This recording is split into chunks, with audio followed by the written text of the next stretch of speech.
ओम शांति। मीठे बच्चे,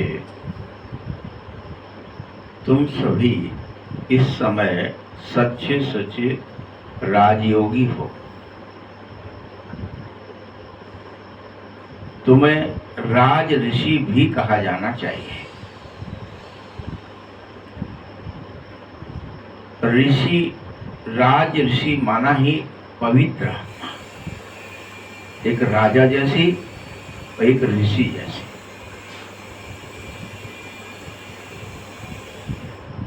तुम सच्चे राजयोगी हो।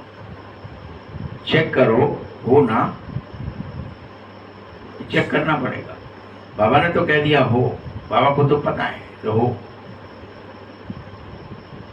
प्रश्न है, तुम बच्चे मनुष्यों को माया रूपी रावण की दलदल से कब निकाल सकोगे और कौन कौन निकाल सकेगा? तुम्हारे अंदर वो सामर्थ्य कब आएगी, किस किस में आएगी?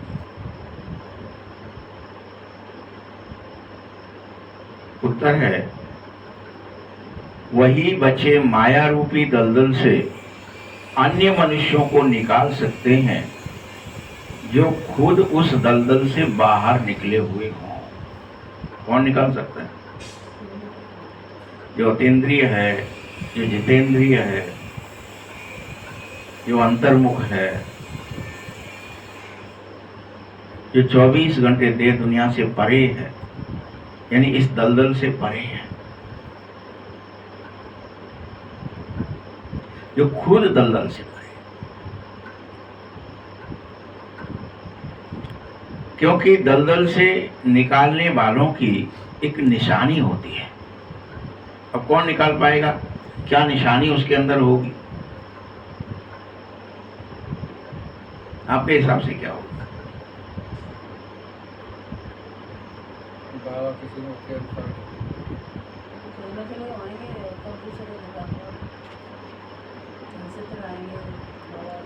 दलदल से जो निकाल पाएगा उसकी निशानी, कि ये निशानी है तो ये निकाल पाएगा।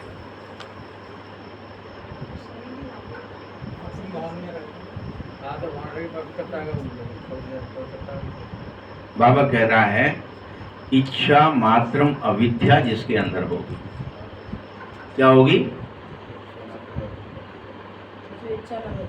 समस्त इच्छाएं जिसकी समाप्त हो गई होंगी। जिन्हें न चाहिए कबहू कुछ, जिन्हें न चाहिए कबहू कछु, तुम सन सहज स्नेह बसहो निरंतर तासुर। जब पूछ रहे थे मैं कहाँ बैठूं, मेरा कोई स्थान बताओ, तब मुनीश्वर कह रहे हैं बसहो निरंतर तासुर। किसको? जिन्हें न चाहिए कबहू कुछ। जो इच्छा मात्रम अविद्या है उनमें स्वयं कौन आ जाता है? ये पहले से लिखा है भाई कि तुम्हारे अंदर सामर्थ्य आ क्यों जाएगी ये इच्छा मात्रम अविद्या होने से? क्योंकि वो तुम्हारे अंदर बाबा आ जाएगा। बाबा आ जाए तो कभी इच्छा ही नहीं बचेगी। नहीं, बाबा इच्छा मात्रम अविद्या होते ही भगवान प्रवेश कर जाता है। वो आपकी सहायता, इसलिए आप निकाल पाएंगे, आप समर्थ हो जाएंगे, दलदल से निकालने लगेंगे लोगों को। क्योंकि आप क्या हो गए हैं, आपकी अपनी कोई इच्छा नहीं बची है। तो उर में ईश्वर आ गया, निकालने सामर्थ्य आ गई, सर्वशक्तिमान की संतान हो गई। ये निशानी है इच्छा मात्र अविद्या। एक बाबा के सिवाय और कुछ भी तुम्हें याद न आवे। इच्छा मात्र अविद्या का मतलब ये है।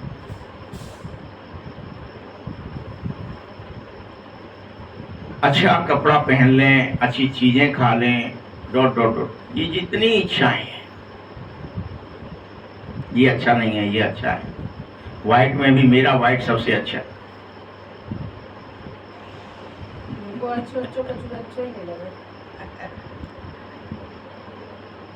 ना लालच रहे, ना हवस रहे। तुम सब पूरी तरह वनवाह में हो। तुम्हारा क्या हो गया है?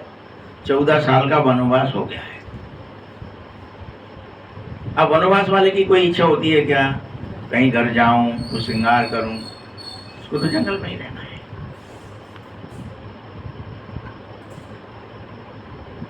समझ रहे हो ना बात को? कोई इच्छा नहीं हो रही है। बैठिए।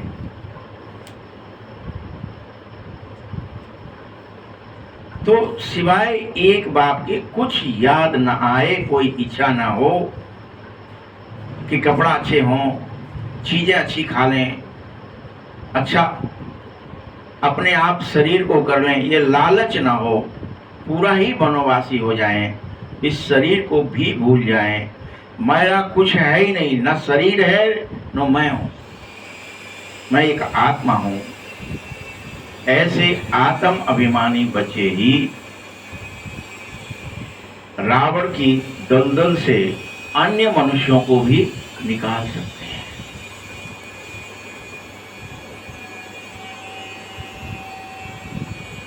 ओम शांति। गीत है तू प्यार का सागर है। कोई समय गीत जब बजाया जाता था, बच्चों से गीत का अर्थ भी बाबा पूछता था कि अच्छा ये बताओ, तू प्यार का सागर है, ये गीत तो तुमने गवाया, ये गाया, अभी उसको रोक दिया, बताओ इसका क्या अर्थ है? बाबा पूछते थे पहले। इसलिए लोग गीत को भी बड़े ध्यान से सुनते थे। अब उस समय आपके वाले गीत तो थे नहीं, ये तो जो कैसेटों में थे, जो पिक्चरों में थे, जो वहाँ वो जो घूमने वाला टेप रिकॉर्ड होता था पहले, उस पर जो चलते थे उनको ही बुलवाया जाता था, क्योंकि कोई कोई करता था, ये शौक भी किसी किसी को। फिर चलाया, पूछ लिया, रोक दिया, बताओ क्या मतलब कि तू प्यार का संग, किसको कौन कह रहा है? अब पिक्चर देखेंगे तो क्या ही लगेगा, एक हीरोइन एक हीरो को कह रही है, उसे तो कुछ समझ में नहीं आएगा ना।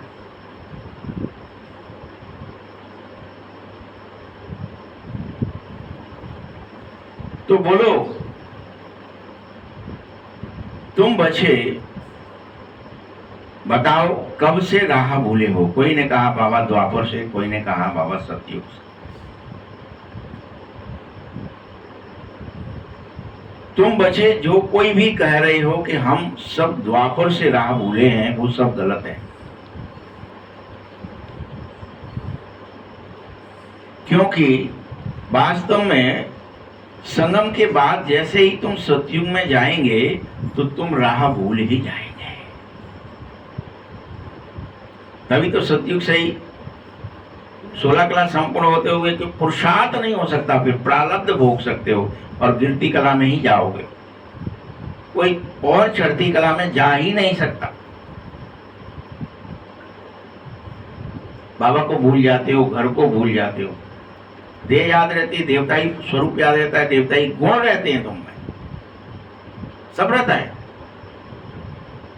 लेकिन परमात्मा नहीं, याद नहीं रहती, घर की याद नहीं रहती, ड्रामा आपको पता नहीं रहता कि सतयुग आएगा, फिर त्रेता भी आएगा, फिर द्वापर आएगा, ये कुछ पता नहीं रहता। अभी सुख है कि दुख भी होगा, ये पता नहीं रहता।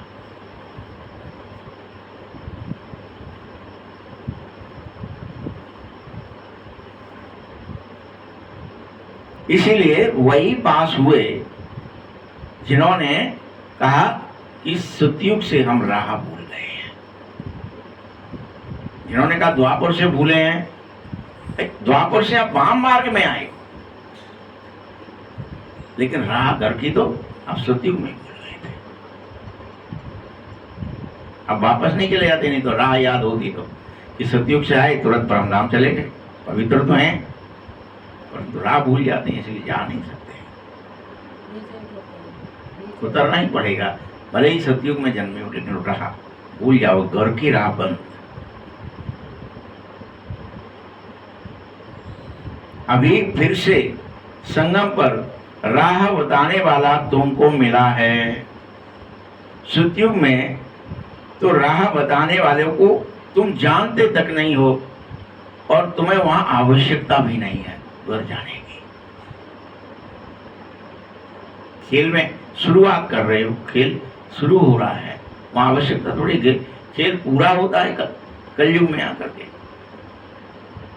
तब पड़ती है घर जाना है, घर जाना है, घर जाना है।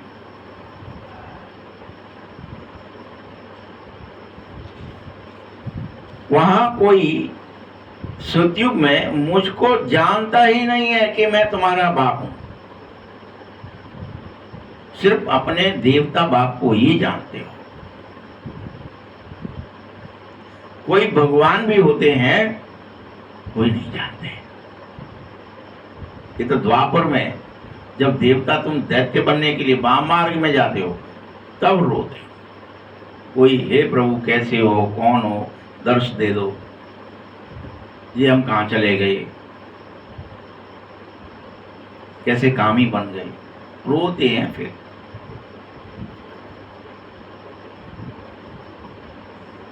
और भगवान को ढूंढते हैं, तब याद आने लगती है जब दुखी होते हैं। बच्चों, यह बात बुरी मत मानो कि सतयुग में हम भगवान को भूल जाते हैं।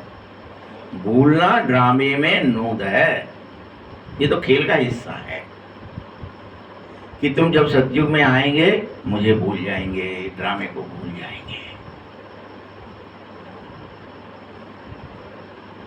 ये सब बुरा मानने की या ऐसे मत सोचो। भूलना ड्रामे में नूद है कि परेशान हो गए, जी क्या है, कैसे ड्रामा बनाया भगवान ने, भगवान ही नहीं रहेगा, उसको ही भूल जाएंगे। हाँ भूल जाएंगे।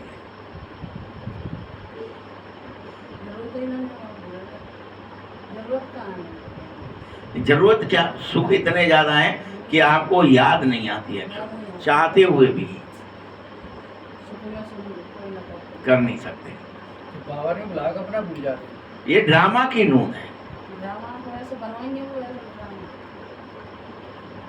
तो बाबा ने बनाया, किसी ने भी बनाया हो, आपने भी बनाया है।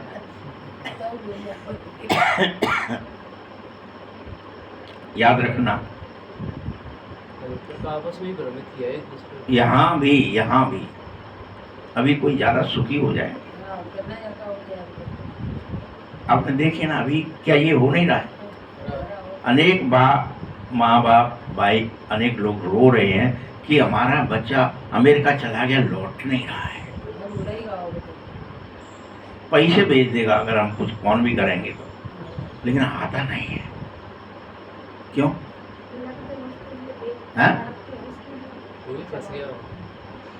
क्योंकि वहां का जो सुख है वहां भी क्या है, पैसा सब अभी का नकली वाला, तो भी वह भूल जाता है। आप सोचो, माँ बाप अनेकों के अभी वो आते हैं मीडिया वाले, कोई डालते रहते हैं 3 महीने बाद सड़न आ रही थी घर में, लोगों को पता चला कब माँ बाप मर गए, कब क्या हो गया, बच्चे विदेश में थे, कोई आया ही नहीं, हड्डी भी नहीं रही, कुछ नहीं रहा, फलाना नहीं रहा, कितने सारे पिक्चर बना के भेज रहे हैं। क्या ही है ये? कोई भी आपको किसी को पढ़ा लिखा दो, बड़ा आदमी बना दो, जैसे ही वो सुखी होगा फिर आपका उसको ख्याल नहीं रहेगा, आप दुखी भी हो सकते हो। आपने हमारे लिए कर्जा भी लिया होता है, पिक्चरें बनाई गई फिर कि लोगों ने कर्जा लेके उनको पढ़ाया था, सब अपनी जमीन जायदाद भाई ने बेच दी थी उसके चक्कर में, अपनी भी और खुद की, दूसरे की, उसका हिस्सा भी, फिर उसकी फीस भरी थी लेकिन वो लौटा ही नहीं। कितने केस हैं, कितनी पिक्चर बनाई जाती, उसमें पिक्चर तो कब बनती जब कोई घटना घटित हो जाती। तो ये मत सोचो ऐसा क्यों होता है, अभी हो रहा है, मतलब होता नहीं है, अभी भी हो रहा है। जो कोई सुखी हो जाएगा हम में से, अभी आपको सुख हो जाए सब तरह के, आपकी पीड़ाएं मिट जाएं, आपके दुख मिट जाएं, आप मुरली छोड़ दो, आपको धन दौलत मिल जाए, आपको ऐशो आराम मिल जाए, नौकर चाकर मिल जाए, आपका मान सम्मान हो जाए, पद प्रतिष्ठाएं मिल जाएं, आप सब बोल दो काहे की मुरली, क्या हम पे सब है, काहे को जाए, कहा है नहीं देख लो तो बाबा में लगाओ तो उस मन सब नंबर ही बंद करता है कब से मन में उत्पाद कर रहे हो तो सुखी तो भाई है तो तुमको वहां कोई बाप को जानता तक नहीं है, सभी भूल जाते हैं। ना कोई ये कह सकता है प्रभु राह बता, क्योंकि वहां राह की पूछने की जरूरत क्या है, आपको राह बताने। आप तो वहां सुपर इंटेलिजेंट खुद ही को अपने आप को ही समझते कि हम ही अपनी मर्जी से सुखी हो गए।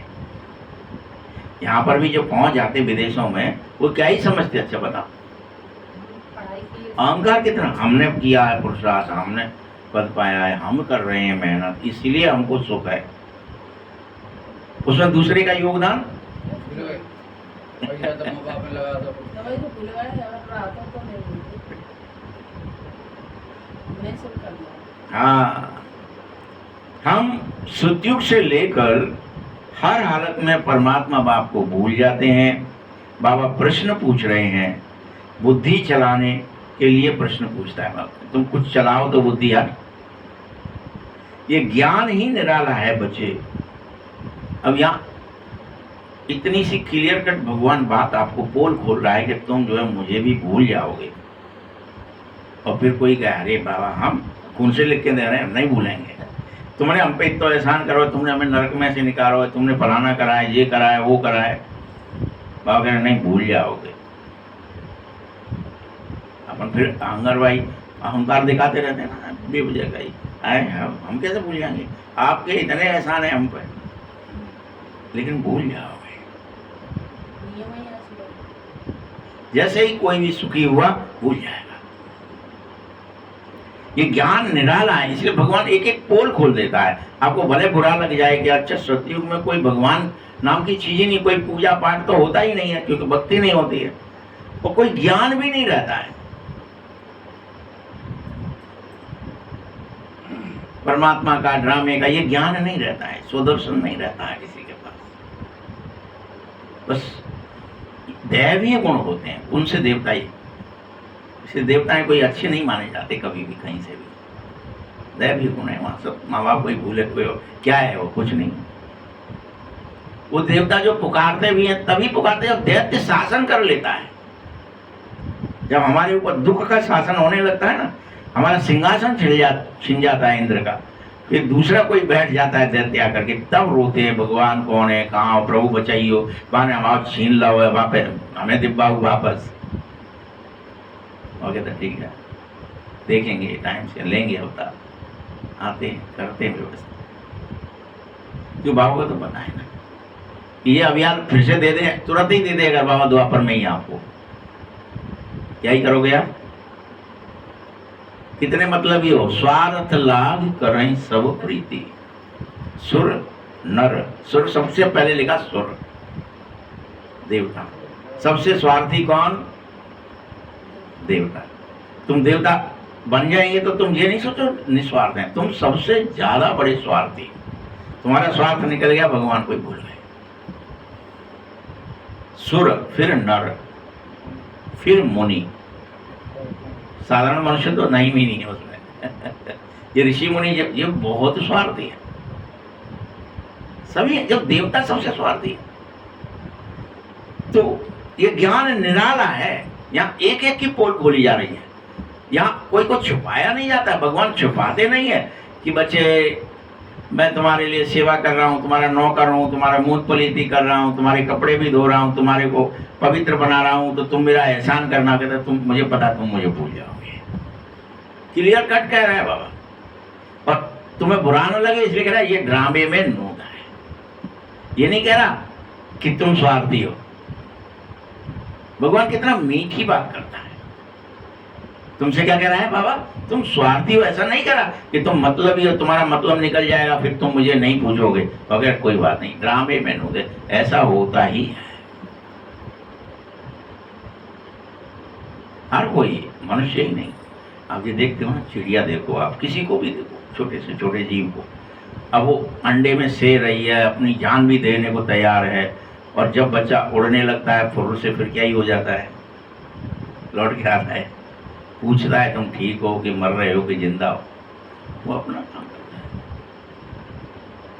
यही हालत होती है हमारी आपकी। और कोई ये याद दिलाए कि भैया मैंने तुम्हें सेहा था, तुम्हारे को चलना सिखाया था, तुम्हारी चोंच में ला करके अनेक दिनों तक खाना दिया था। हमने यहाँ देखा था एक चिड़िया जो है माँ कट के मर गई, तो तुरंत चिरौटा जो बाप था वो आया। अब वो वही काम करने लगा, वो भी लाता चोंच में भर के बच्चों को देता, फिर वो उनको इधर से चलना सिखाता। वो उड़ना सीखे तो उड़े, पंखे बंद करने पड़े बहुत दिनों तक, ये कट ना जाए, ये भी ना कोई मर जाए। तभी फिर सब जाली वाला वो गेट पहले नहीं था एक्चुअली, फिर लगाया कि क्या ही करें, वो घुस जाते हैं तो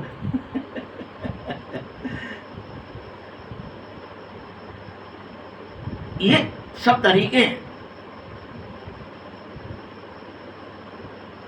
यहां भगवान क्या कह रहे हैं आगे, बाप सन्मुख समझा रहा है। कोई मैं पीछे नहीं तुमसे कह रहा कि तुम भूल जाओ, मैं तो सन्मुख तुम्हारे मुंह पे कह रहा हूं। सन्मुख समझाते हैं कि ज्ञान का सागर, सुख का सागर मैं ही हूं, फिर भी तुम मुझे भूल जाओगे। भले मैं सागर हूं, लेकिन तुम क्या सोच रहे हैं हम ही सागर हैं। वो काय का भगवान कहाँ, कैसा, काय की पूजा पाठ कुछ नहीं कर सकते, कुछ भी याद करने का कोई तरीका ही नहीं है कि देवताओं को याद आ जाए। दुख है नहीं, कोई परेशानी है नहीं, इसलिए याद नहीं करते। तुम भी जानो बरोबर पतित पावन भी एक ही पाप है। ये अभी तुम जान सकते हो कि मैं पतित पावन हूं। यह भक्ति वाले भी मानते हैं, सिर्फ जानते नहीं है। लेकिन भक्ति वालों को भी मान लेंगे कि अच्छा किसी को याद आएगा, कोई कुछ लिखेगा, कुछ करेगा कि भगवान पतित पावन होते हैं, तो वो बस मानेंगे भगवान आप पतित पावन, गीत गाएंगे फिर उसको पतित पावन सीताराम, या कोई भी जो कोई किसी ने गा दिया वही गाते रहेंगे, क्योंकि किसी को सत्य नहीं मालूम। पावन दुनिया तो सिर्फ शांति धाम और सुख धाम है। अभी सुख धाम और दुख धाम आधा आधा है इस समय। संगम पर दुख धाम भी है, सुख धाम भी है, मिक्स है। ये तो बच्चे अच्छी रीति जानो, लेकिन तुम्हें एक बात स्वीकारनी होगी कि बाप प्यार का सागर है। तभी तो सब बच्चों को उनकी पुकार पर उनकी सल्वेज करने आया है। तुमने उसे पुकारा पिता को, वो उसने तुरंत अच्छा आओ, परेशान हो, ठीक है, जन डरो, चिंता न करो, मैं हूं।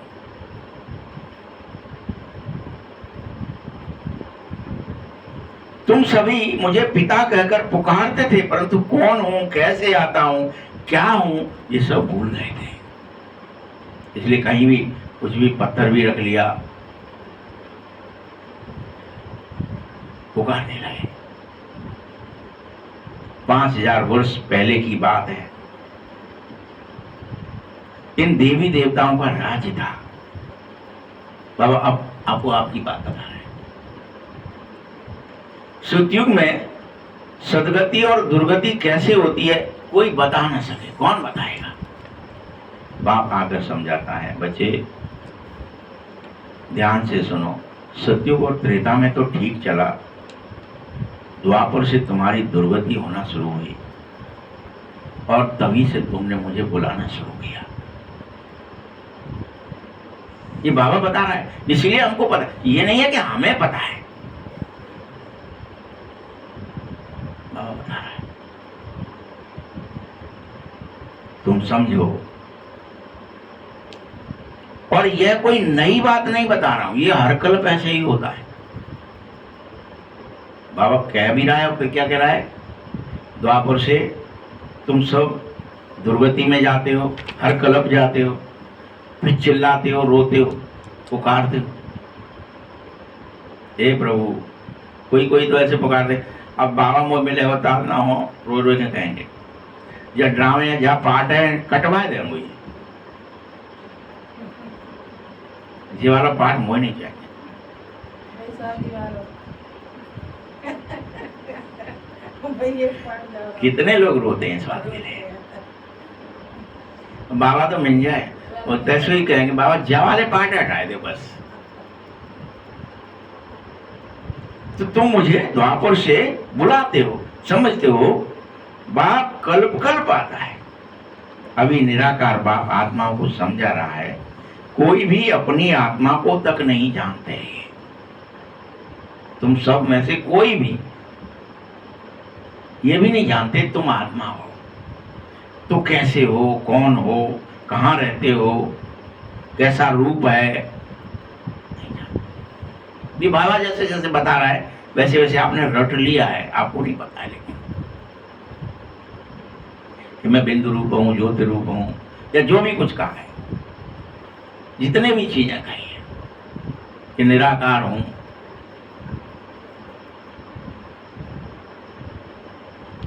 ऐसे कोई नहीं बताएगा कि हमारी आत्मा में पाठ भरा है। ये बाबा ही बता रहा है ये बात भी कि तुम्हारी आत्मा में, ये बात किसी ने अच्छा अभी तक बताई, किसी साधु संत ने बताई कि तुम्हारी आत्मा में 84 जन्म का या जितने भी तुम्हारे जन्म है, 1 जन्म 2 जन्म 10 जन्म जितने भी हैं, उस वक्त का पाठ भरा है तुम्हारे अंदर। ये किसने बताया है? हमको बाबा ने बताया।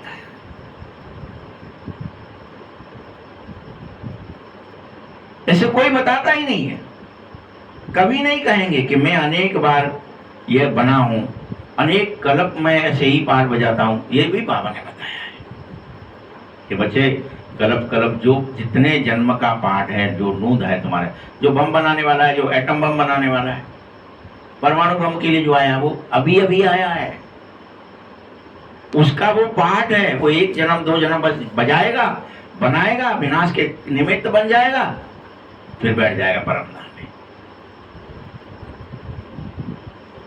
पाठ है उसका। लेकिन अब कोई कहे जल्लाद का पाठ, राजा होते हुए क्या जल्लाद का पाठ बजा सकता है? कि किसी को जा करके वो पहनाए काला कपड़ा और उससे कहे भैया मुझे माफ कर देना, मेरी को गलती ना आने जावे, तो राजा के आदेश से मैं तुम्हें फांसी चढ़ाए रहा हूं, अभी तुम जाना, भगवान को याद कर लो। जो भी उस कहता हो कान में उसका कुछ रहता है, और फिर वो सूली पर चढ़ाने के लिए बाकायदा वो लीवर एक होती है, नीचे खुल जाता है कपाट, तख्ता रखे रहे, उन्हीं के ऊपर वो बैठा है। पहले जैसे वो हटाएगा वो तख्ता निकल जाएगा, वो लटक जाएगा, थोड़ी देर में हिलता है, जीभ बाहर निकलती है, मर जाता है। और वो कितनी बार वो सब देख चुका होता है। क्या उसके सपनों में नहीं आते होंगे चीजें, मर गए, ऐसे मरा, उसने ये कहा, ये सब, तो कुछ कह तो सकते नहीं, गला बंद है, गले से आवाज तो निकल नहीं सकती है। वो पाठ है। लेकिन राजा दंड दे सकता, जल्लाद बन सकता है? नहीं बन सकता। वो जल्लाद का पाठ है। जल्लाद को अपना पाठ कैसे बजाना पड़ता होगा, सोचो आप। वो उसकी लेकिन नूद है।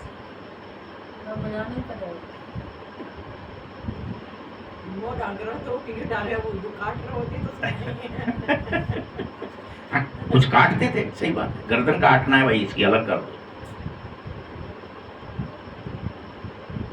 तो अनेक प्रकार से ये पाठ है सब। अभी जैसे कोई की मृत्यु हो जाती है, उसको दाह संस्कार दिया जाता है, कोई हर एक के बस की बात नहीं है, आप समझो। वो तो चूंकि देखते देखते हमको अब दर्द पीड़ाएं नहीं होती, नहीं को तो दवा जात हुए कंडा दर्द है, लकड़ी दर्द है ना दिख रहे, अब कर दो जो कुछ कह रहे हैं सोच के जाने। इसलिए इतनी भीड़ जाती है, एक आदमी तो डर ही जाए बेचारे, कैसे इनको मैं प्यार करता है, इनको कैसे आग लगा दूं।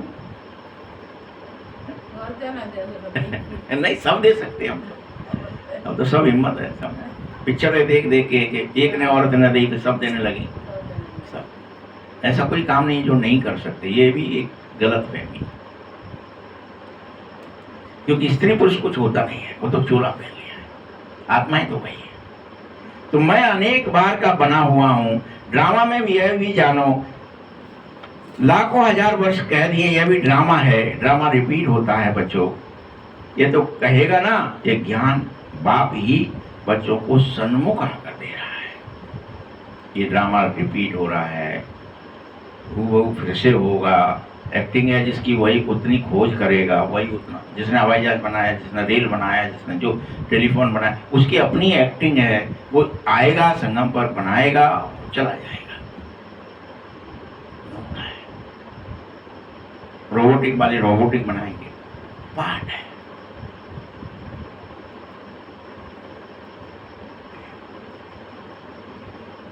यह बाप है जो सन्मुख मुख से बात कर रहा है तुमसे कि ऐसा ऐसा होता है।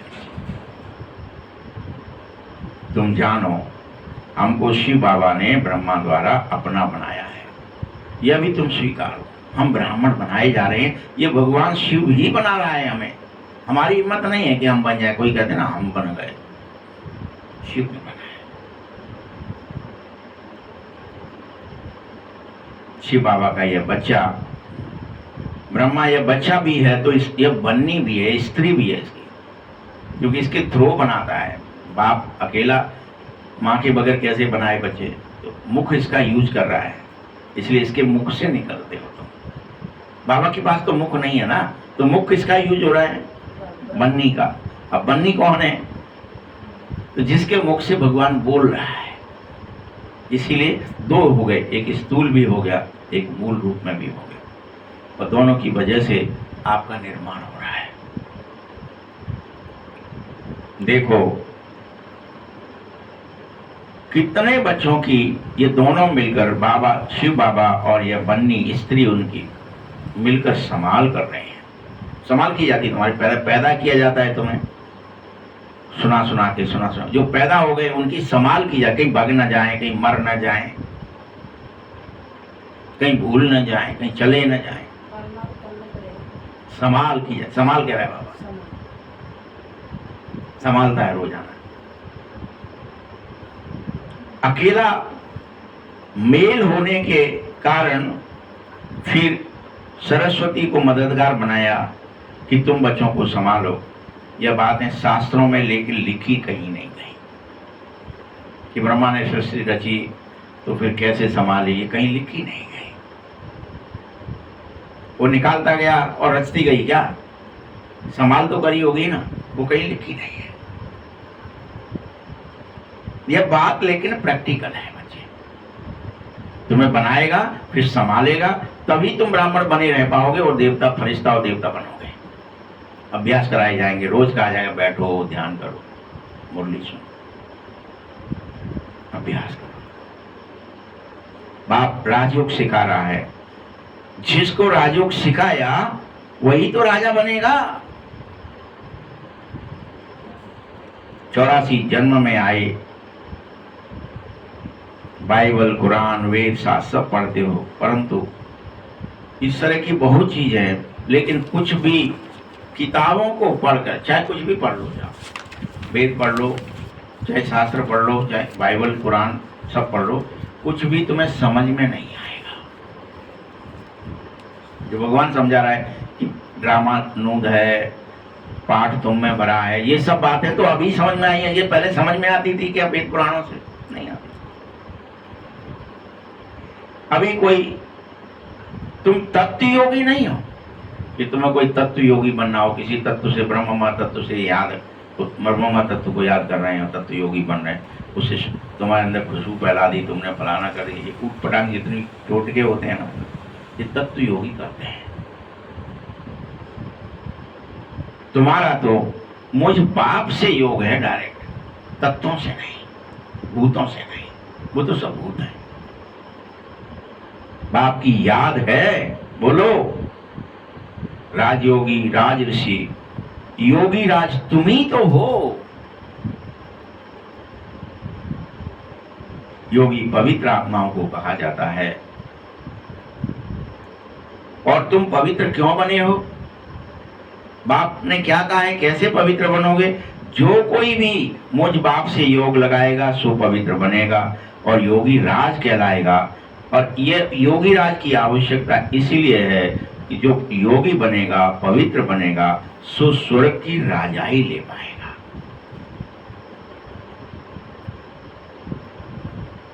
और तुम इसीलिए योगी बन रहे हो, पवित्र बन रहे हो कि तुम्हें स्वर्ग का राजा नारायण पद दिया जाए। लेकिन नारायण होने के बाद तुम क्या करेंगे? शिव को भूल जाएंगे, ड्रामा को भूल जाएंगे, सब भूल जाएंगे। तो ये बड़ी बुरी लगेगी लेकिन भक्तों को। कोई भक्तों के सामने ये बात कहोगे कि नारायण भी भगवान को भूल जाते हैं, क्या ही कहेंगे? अरे हाँ, ये तो इतने बड़े तो ये कहेंगे ना, वो तो खुद ही भगवान अरे है। भगवान अभी कौन याद करेगा? इसीलिए वो कहते हैं, उनको क्या याद करेंगे? वो तो खुद भगवान और भगवती हैं, भूल जाते हैं। बाप पहले पहले कहता है सबसे पहले आवश्यक है पवित्र बनना, इसीलिए तुम पवित्र बनो।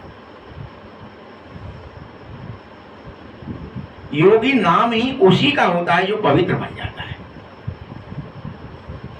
तुम सब राजयोगी हो, ब्रह्मा मुख वंशावली ब्राह्मणों की ही बातें हैं। मैं तुमको राजयोग सिखा रहा हूं, तुम मेरे स्टूडेंट भी हो, रोज सीखने आते हो, स्टूडेंट हो, फिर भूल जाते हो, फिर सीखने आते हो, फिर भूल जाते हो, फिर सीखने आते हो। स्टूडेंट को कभी टीचर भूलेगा क्या? जानो शिव बाबा हमको पढ़ा रहा है, लेकिन पता है क्या होता है? रोज माया भी तुमको बुलाने की कोशिश करती है, बुला देती है दिन में।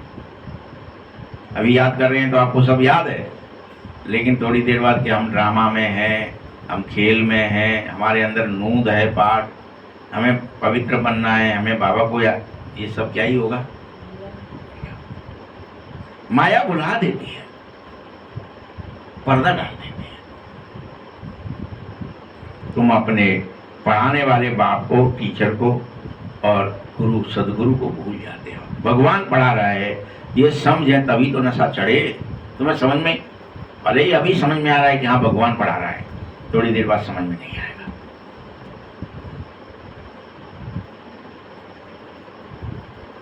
स्कूल में ICS आदि पढ़ते हैं तो कितना नशा चढ़ जाता है। हमारा मोड़ा ICS बन गया, IPS बन गया, IAS बन गया, कितना नशा तुम नहीं जानते। हमारा लड़का ब्यूरोक्रेट्स में। तुम बच्चों को तो मैं 21 जन्म के लिए देवता बना देता हूं राजयोग की पढ़ाई पढ़ने से, फिर भी तुम्हें नशा नहीं आ रहा। यहाँ 1 जन्म की पढ़ाई होती है, ICS, IPS, IAS, उसका बड़ा नशा है, और इसका कोई नशा नहीं है जो 21 जन्म के लिए। राज विद्या भी पढ़नी पड़ेगी, भाषा आदि भी सीखनी पड़ती है। जब द्वापर से अनेक भाषाएं आ जाती हैं, सब विद्याएं, राज विद्याएं पढ़नी पड़ती हैं, हथियार सीखने पड़ते हैं, घुड़सवारी आदि करनी सीखनी पड़ती है, जबरदस्ती करनी पड़ती है। जगो अमृत वेले 3 बजे खड़े हो जाओ, जाके घुड़सवारी सीखने जाओ, तलवारबाजी सीखने जाओ, गदा चलाना सीखो, दानव बाण चलाना सीखो, सारी राजविद्याएं सिखाई जाती है। तुम बच्चे समझो, सुतयुग में हम यह राह भूलनी शुरू कर देते हैं, फिर एक एक ढाका अर्थात स्टेप, ढाका मतलब सीढ़ी का, जो एक सीढ़ी, स्टेप, पौड़ी, कुछ कई नाम है इसके, एक एक जन्म नीचे उतरते जाते हैं। सीढ़ी, एक सीढ़ी उतरे, एक सीढ़ी, एक पौड़ी उतर गए, एक जन्म उतर गए। लेकिन संगम पर तुमको मैं सब कुछ याद दिला देता हूं, तुम्हारी पूरी सीढ़ियां 84 की 84, कैसे हम चलते हैं, कैसे उतरते हैं, ये सब याद दिलाता हूं, इसलिए सीढ़ी का चित्र बनाता हूं। यह सीढ़ी अच्छी रीति याद कर लो कि 84 जन्मों में क्या क्या एक्टिंग करी। लहराती हुई सीढ़ी इसलिए बनाई गई कि जिससे समझ में आ जाए एक एक पौड़ी। 84 जन्म पूरे हुए, अब तुमको जाना ही होगा घर। खुशी पैदा करो कि घर जा रहे हैं, खेल पूरा हुआ है, बेहद के नाटक से बाहर निकलेंगे। ये नाटक नौटंकी, बच्चे, फलाना, जमीन जायदाद, घर मकान दुकान सब भूल जाओगे। ज्योति स्वरूप बन करके उड़े चले जाओगे। इसकी खुशी पैदा करो। आत्मा अति सूक्ष्म है, पाठ बजाते बजाते आत्मा थक जाती है, तब कहते हैं बाबा राह बता, अब तो थक गए। हम विश्राम पाएं, सुख पाएं, शांति भी पाएं। तुम शांति धाम में चलो बच्चे, वहां शांति ही शांति होगी, थकान मिट जाएगी। फिर सुख धाम में आओगे तो तुम्हारे लिए वहां पर भी ऐसी व्यवस्था करता हूं मैं कि तुम सुख भी पाएं और शांति भी रहे। कोई झंझट नहीं, कोई लड़ाई नहीं, कोई झगड़ा नहीं, किसी चीज का कोई परेशानी नहीं, सुख भी और शांति भी। कोई हंगामा नहीं है आत्मा को दोनों स्थानों पर, एक पर शांति शांति है, एक पर सुख शांति है।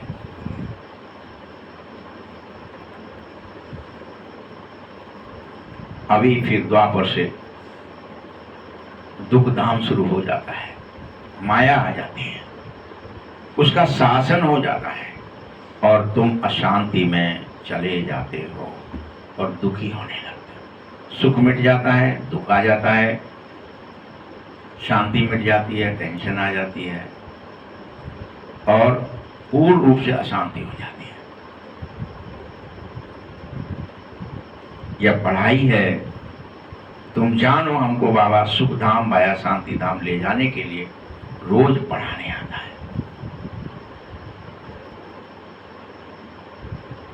तुमको कहने की दरकार नहीं है, तुम जानो यह पाठ बजाने के लिए फिर जाना ही है।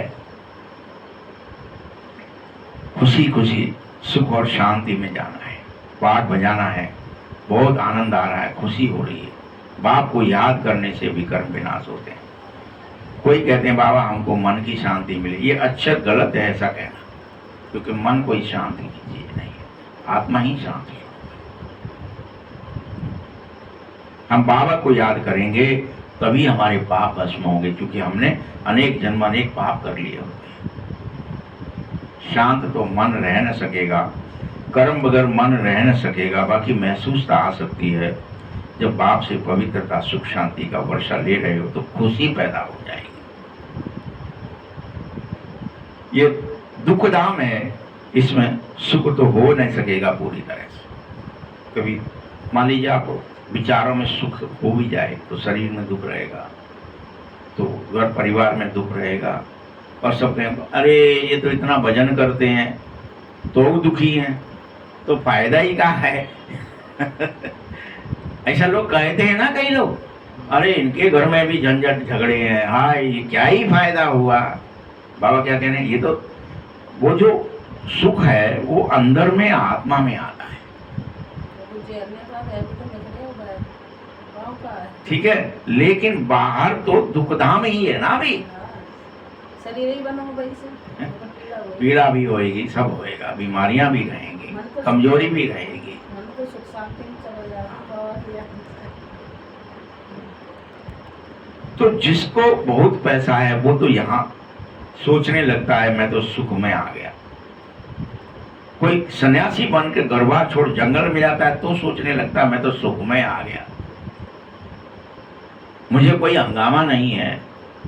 तो शांत तो हो जाते हैं, परंतु अल्पकाल के लिए। आत्मा जो शांत धर्म है उसमें तो तभी टिक सकती है जब परम धाम चली जाए। बाकी सब टेम्परेरी है, यहाँ परमानेंट सुख नहीं मिल सकता है। अभी ये भी सुख है, अभी ये भी दुख हो सकता है।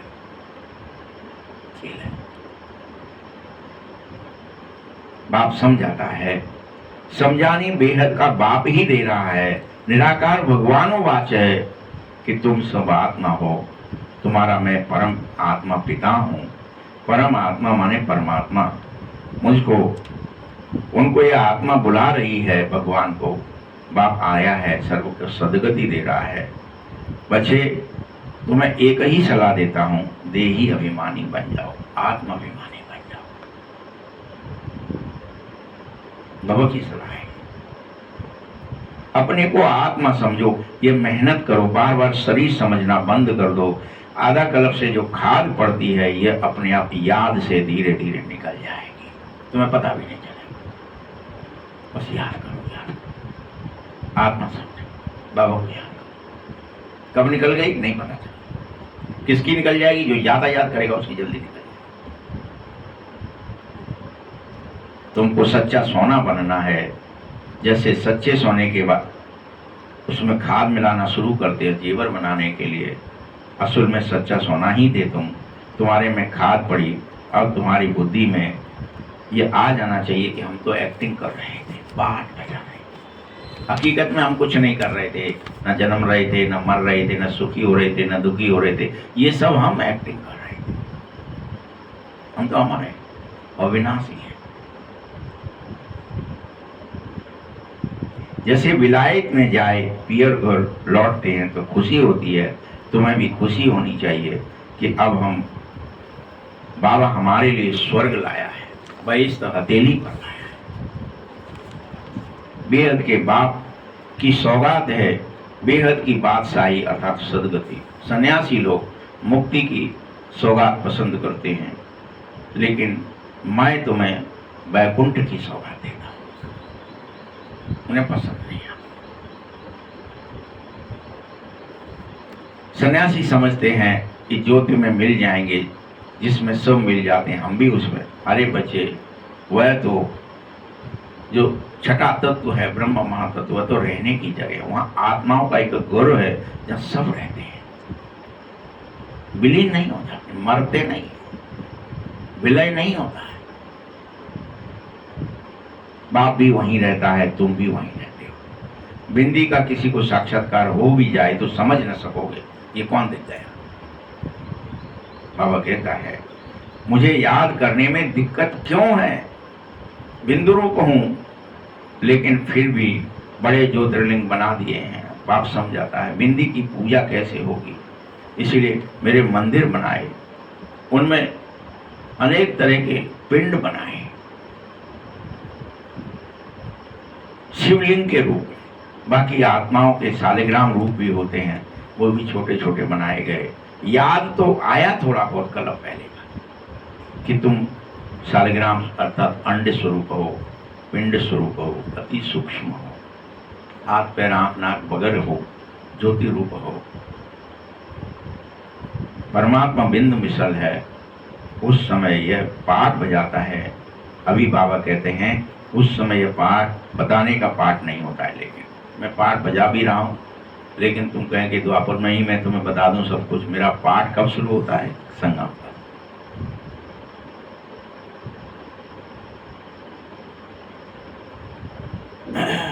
ऐसे कोई बात तुमसे पूछ न सके। बाबा कहता है हमारे से पूछते हैं कई बच्चे, अच्छा बाबा से पूछते हैं, हमारे से बड़ी टीचर है उनसे सिखाकर पूछते हैं। बाबा ने बताया होगा तो बताएंगे, तो कहेंगे आगे चल समझ लेंगे। एक ही टाइम तो नहीं समझाएंगे ना, ये सब नई बातें हैं। तुम्हारे वेद शास्त्रों में बाप बैठ सार उसका समझा रहा है, उनमें भी वो बात लिखी नहीं जो बाप समझा रहे। क्लियर कर, यह सब भक्ति की नूंद है, यह भी होना ही है। तुम सोचेंगे भक्ति ना हो डायरेक्ट फिर से ज्ञान मिल जाए, तो अभी नूंद है। भूलना, चिल्लाना, खोजना, ढूंढना, वो सब इतनी एक्टिंग करी है वहां पे, पता है फिर भी ढूंढना। इधर को गई है, रावण ले गया, फिर भी ढूंढ रहे हैं, ये सब नूत है। भक्ति का पाठ भी बजाना पड़ेगा, पतित बनने का पाठ भी बजाना पड़ेगा, वो भी तो पाठ है, एक्टिंग है। कहते हैं भक्ति के दुबन में क्यों ही फंसते हैं बाबा। बाहर से तो खूबसूरत दिखती है भक्ति, लेकिन हमें इसमें फंसा क्यों दिया था आपने? हम क्यों ही पूजा पाठ कर रहे थे, क्यों ही ये सब कर रहे थे, क्यों रो रहे थे? रोने के पानी का मिसाल है। भक्ति भी बहुत आकर्षक होती है। बाबा कह रहा है यह रोने का पानी है भक्ति, मृग तृष्णा। दिख रहा है पानी है लेकिन है नहीं। ऐसे भक्ति में लगता है भगवान है, ये करने से मिलेगा, वो रहा सामने खड़ा है, लेकिन होता नहीं, रोने का पानी, मृग तृष्णा है। ये दुवन है, या तुम फंस जाते हो, निकलना बड़ा मुश्किल है। एकदम फंस पड़े हो, औरों को निकालने खुद ही फंस जाते हैं। ऐसे बहुत हैं जो ज्ञान में आए, आशीर्वाद सुनंती कथंती, औरों को भी निकालबंदी हुए, औरों को अनेकों को निकालने वाले बने, लेकिन चलते चलते फिर खुद फसंती और भागंती हो गए, खुद भग गए। अनेकों को निकाल गए, खुद भग गए। वो भी पार्टी कितने अच्छे अच्छे फर्स्ट क्लास थे, मैं क्या ही बताऊं। फिर उनको निकलना बड़ा ही मुश्किल हो गया, वो लौट कर नहीं आए, बाबा को भूल ही गए। ऐसे दुबन में फंसे, कितनी मेहनत लगती है,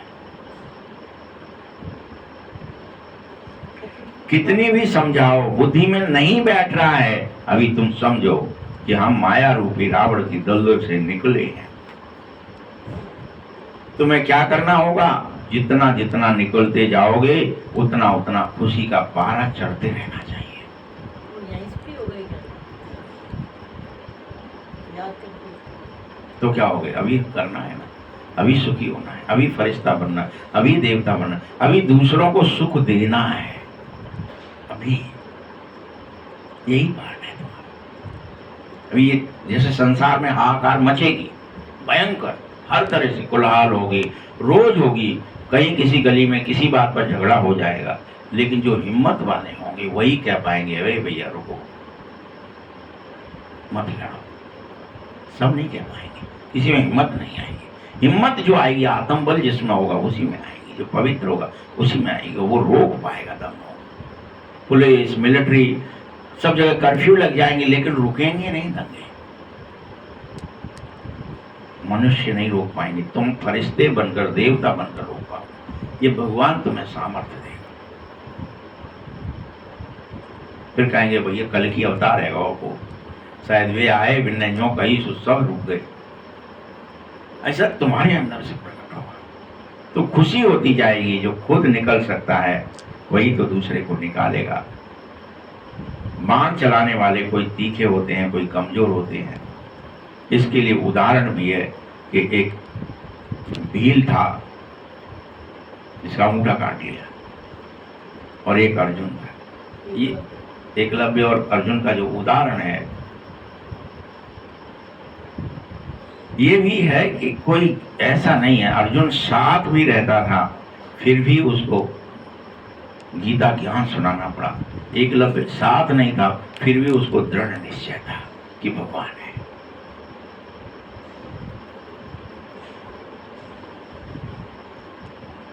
अर्जुन कोई एक नहीं है और एकलव्य भी कोई एक नहीं है, अनेक है। विश्वास वाले, साथ रहने वाले, फिर भी विश्वास नहीं। मधुबन में रह रहे हैं, संग रह रहे हैं, रोज देख रहे हैं बाबा आया है, लेकिन घूम रहे हैं, क्या है, गप है, कुछ नहीं। हमने तो सिर्फ देख लो विश्वास। वो कोई बाहर है बैठे, गए भी नहीं है, हॉल भी नहीं देखा है, ब्रह्म कुमारी भी नहीं, लेकिन इतना विश्वास है कि भगवान आ गया है, सेंटर पर भी है, उतने में ही प्रसन्न है। ये हर एक तरह की अलग बाबा के बनकर बाबा का साथ रहें, उसको कहा जाता है अर्जुन। और साथ न रहने वाले, बाहर रहने वाले, और वो भी रेस में आगे निकल जाएं, उनको भील अर्थात एकलव्य कहा जाता है। क्योंकि वो बाहर रहते भी तीखा चला गया, जो संग रह रहे थे उनसे भी बाहर। दृष्टांत एक का दिया जाता है, बात बहुतों की होती है। तीर भी ज्ञान के हैं। तीर किसके हैं? ये ज्ञान के। हर एक अपने को समझो, हम कितना बाप को याद करते हैं। कोई की याद तो नहीं आती है संसार की, चेक करो।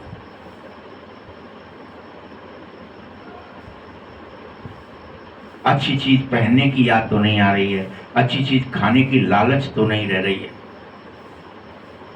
ये खा लें, इस होटल का खा लें, उस फलाने का खा लें, वहां चले जाएं, कोई लालच तो नहीं है। यहाँ अच्छा पहनेंगे तो वहां कम हो जाएगा, ये याद रख लेना। नारायण जो पहनेगा, तुमने यहीं पहन लिया पहले, तो वहां उतना कम हो जाएगा। आप उस कैटेगरी में जन्म लेंगे। हमको यहाँ वनवास में ही रहना चाहिए। जैसे कोई कोई तेल चढ़ता है, बन्नी बनती है, या बन्ना फटे ही पहनता है। कोई कितना भी कहे, वो कहेगा भैया फटे पहना।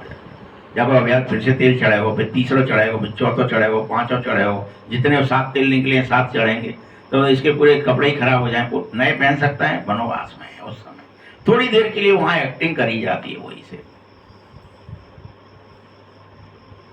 और जब 7 तेल चढ़ गए, जितने उसके लिखे हैं उतने चढ़ गए कि इसमें ज्यादा गंध है, कोई को 9 भी होते हैं, तो कहते बड़ा ही दरिद्री था क्या, 9 बार तेल चढ़ाना पड़ रहा है, तब बाहर निकलेगा, चमकेगा, चाहे दूल्हा हो चाहे दुल्हन। सही शनिचर मानते हैं। तो फिर क्या ही करते आप, तो क्या करते आप, तेल चढ़ा के वनवास में है, फिर उसको नए वस्त्र उसके जैसे फिर किसी और के नहीं होते, सबसे महंगे। नहीं अरे दूल्हा है भैया, इतने के नहीं, इतने के पहनाएंगे, जूते भी इतने के पहनाएंगे जितने किसी के नहीं हो गए। कोट पैंट या जो भी वो पहनता है आज के टाइम में, शेरवानी आदि भी बहुत बढ़िया होगी। फिर से दुल्हन भी जो बनेगा उसके लिए साड़ी उतनी 14,000 50,000 बनाने की, इतने की आई था, 1 लाख की आएगी। काहे कि वो वनवास में रह लिया। तो जो ये क्रिया है, रस्म नहीं मनाते, वो तो ऐसे ही अभी रहते, शादी में भी ऐसे ही बैठ जाते। क्या ही है, शादी तो हो रही है, कोर्ट मैरिज ही कर लो, चलो सजने की भी क्या जरूरत है। कोर्ट के सामने जाएंगे, जो कुछ वकील करवाएगा, जो जज कहेगा लिख देंगे, रजिस्ट्री हो जाएगी, रट्टा खत्म। होता है ना ऐसा। तो तुमको बाप कहता है अपने शरीर को भूल जाना होगा, वनवासी बनना होगा। पुराना तमो प्रधान शरीर है, ये उतार देने के लिए तैयार हो जाओ। कपड़े हैं ये पुराने फटे, तभी नए मिलेंगे। सत्य, तुम स्वर्ग के मालिक बन जाओगे, लेकिन शर्त यही है, अभी जीते जी इच्छा मात्रम अविद्या हो जाओ। क्या शर्त है, कब मिलेगा, किसको मिलेगा, अभी जीते जी इच्छा, कोई इच्छा न खाने की, पहनने की, क्योंकि अभी तो वनवास में हो। मान की, शान की, पद की, प्रतिष्ठा की। बाप कह रहा है तुम यहाँ जेवर आदि नहीं पहन सकते हो। ऐसा मैं क्यों कहता हूं जानते हो, इसके भी अनेक कारण हैं। अगर कोई का जेवर गुम हो जाएगा तो कहेंगे बीके को देकर आई है, फिर चोर चकार भी रास्ते चलते तुमसे छीन सकते हैं। आजकल मैया भी लूटने वाली बहन बहुत निकल पड़ी हैं, वह भी फीमेल भी डाकू बन गई हैं, वही तुमसे तुम्हारा ही छीन ले। अभी दुनिया की हालत देखो क्या हो गई है। ये दुनिया बिल्कुल वैश्यालय है। यहाँ शिवालय में बैठना, शिव बाबा के साथ बैठना है, वह सत्य है, चेतन है और आनंद स्वरूप है भगवान शिव बाबा। आत्मा की भी महिमा है। आत्मा भी कहती है मैं प्रेसिडेंट हूँ, मैं प्राइम मिनिस्टर हूँ। ये तुम्हारी आत्मा कह रही है हम ब्राह्मण हैं। तुम बाबा को सामने आओ, तुम्हारे को बाबा ब्राह्मण से फरिश्ता और देवता बनाना चाहता है। आत्माभिमान में रहो, मेहनत है ये फलाना मेरा है, ये मेरा है, ये याद रहता है ना, ये लेकिन ये सब भूल जाओ। वस्तु मेरी है, व्यक्ति मेरा है, पद मेरा, प्रतिष्ठा मेरी है, धन मेरा है, दौलत मेरी है, बंद कर दो। हम सब आत्मा भाई भाई हैं, ये भूल जाते हो। यहाँ मेरा मेरा छोड़ना ही पड़ेगा। मैं आत्मा हूँ। बाप समझा रहा है, मैं भी सुनाता हूँ बच्चे, पहले मैं सुना रहा हूँ, भले मैं भी सुना सकता हूँ, परंतु बच्चों के कल्याण के अर्थ मैं तुम्हें भी पाठ देता हूं, तुम सुनाओ, तुम्हारा भी तो कल्याण हो। मैं सबको सुना सकता हूं, तुम ये मत सोचना कि भगवान क्या किसको सुनाएंगे, सबको सुनाएंगे। तो राम जी क्या ही करते हैं, वहां क्या दिखा दिया है, जब युद्ध होता है तो राम जी पीछे खड़े रहते हैं, लक्ष्मण भी खड़े रहते हैं, सब सेना को कहते तुम मारो, पहले जाओ त्यागी, मारो मारो मारो। और जब वो मरता नहीं है कोई, वो फिर दौड़ के आते हैं, प्रभु वो नहीं मर रहा है, वो फलाना आ गया है, बड़ा ताकतवर है, वो आपको ही बुला रहा है, वो नहीं हमसे मरेगा, वो कुंभकर्ण आ गया है, वो फलाना आ गया है। तो भगवान भी जाता है कि तुम नहीं मार पा रहे, ठीक है मैं मार देता हूं। और कभी अपनी बड़ाई भी नहीं करता, कहता है तुम नहीं मरवाए यार, तुम नहीं होते तो मैं कैसे मार रहा। यही बात यहाँ भगवान कह रहे हैं फिर से तुम्हारे लिए भी, कि तुम्हारे कल्याण के लिए मैं चाहता हूं कि तुम भी कुछ करो यार। दोनों जगह ये बात लिखी है, रामायण में भी लिखी है और दूसरी जगह भी लिखी है कि गोवर्धन उठाया तो सबने लाठी लगाई, सबने उंगली भी लगाई, लल्ला उंगली लगाया तो मैं भी उंगली लगाऊं। तो लाल जी तो उंगली लगा लेते हैं, भगवान तो उंगली लगा ले, वो तो लाल जी बन जाता है तुम्हारा।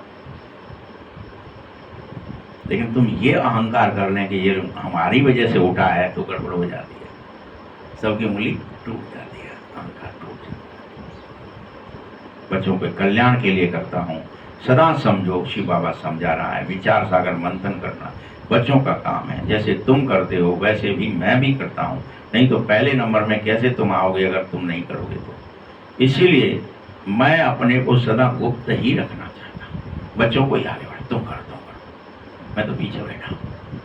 अच्छा, मीठे मीठे सकिलित बच्चों प्रति माँ पिता बाप दादा का याद प्यार और गुड मॉर्निंग। रूहानी बाप की, रूहानी बच्चों को नमस्ते, रूहानी बच्चों की भी बाप दादा को बहुत बहुत याद प्यार और धारणा के लिए मुख्य सार है, मेरा मेरा सब छोड़ो, अपने को आत्मा समझो, सब छोड़ो, आत्माभिमानी होकर रहो। ये बिल्कुल वनवास में रहने जैसा है, तुम पूरी तरह वनवासी बन जाओ। तापस वेश विशेष उदासी, 14 वर्ष राम वनवासी। कोई भी पहनने खाने की इच्छा से, इच्छा मात्र अविद्या हो जाओ, पहनने की मत रखो, खाने की मत रखो, किसी के नाम मान शान पद प्रतिष्ठा की मत रखो, इच्छा मात्र, हमारे कोई इच्छा ही नहीं है, पद मिल जाए। यहाँ तो अनेक, राम जी बन गए, हम टीचर बन गए, पद मिल गया, हम यहाँ के इंचार्ज बन गए, पद मिल गया, हम यहाँ के जॉन इंचार्ज बन गए, ये पद मिल गया। यहाँ जितना ले लोगे वहाँ कम हो जाएगा, ये याद रख लेना। ले तो लोगे यहाँ खुशी खुशी यही कमाया, यही खा लिया, क्या ये गया ऊपर, दास दासी बनना पड़ेगा। ये अविद्या है, इसलिए अविद्या बनो, इच्छाओं की अविद्या कर दो। इच्छाएं फिर रख ली, मैं ये बन जाऊं, मैं ये बन जाऊं यहाँ का। दूसरा पॉइंट है, पाठ बजाते कर्म करते अपने शांति स्वधर्म में स्थित रहो, शांति धाम सुख धाम को याद करो, इस दुख धाम को पूरी तरह भूल जाओ। वरदान है, रुहाब और रहम के गुण द्वारा विश्व निर्माण करने वाले विश्व कल्याणकारी भव। रुहाब और रहम के गुण द्वारा विश्व कल्याणकारी बनने के लिए दो मुख्य धारणाएं आवश्यक हैं। एक, ईश्वरी रुहाब में भगवान का हो, और दूसरा, सब पर रहम।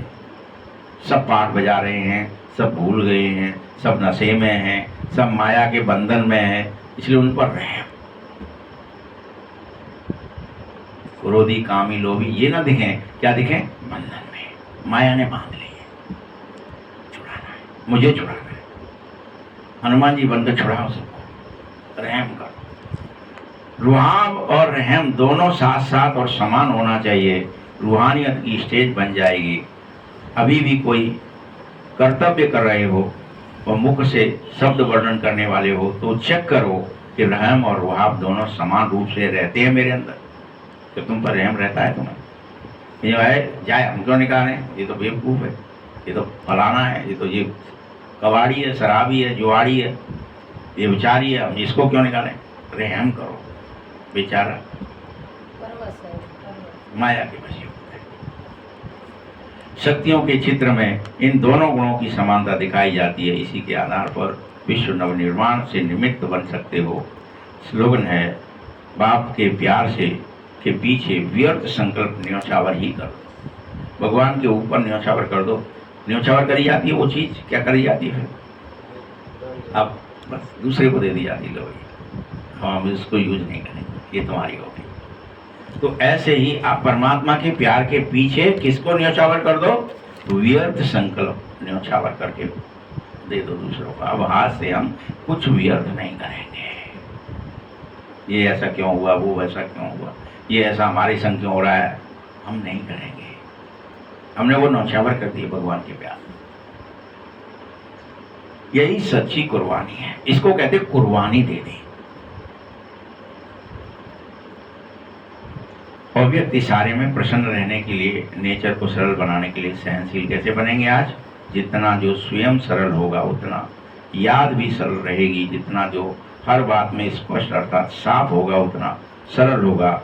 जो जैसा स्वयं होता है वैसे ही उसकी रचना में भी वही संस्कार हो जाते हैं। तो हर गुण के प्रैक्टिकल स्वरूप तुम उदाहरण बनो। ओम शांति।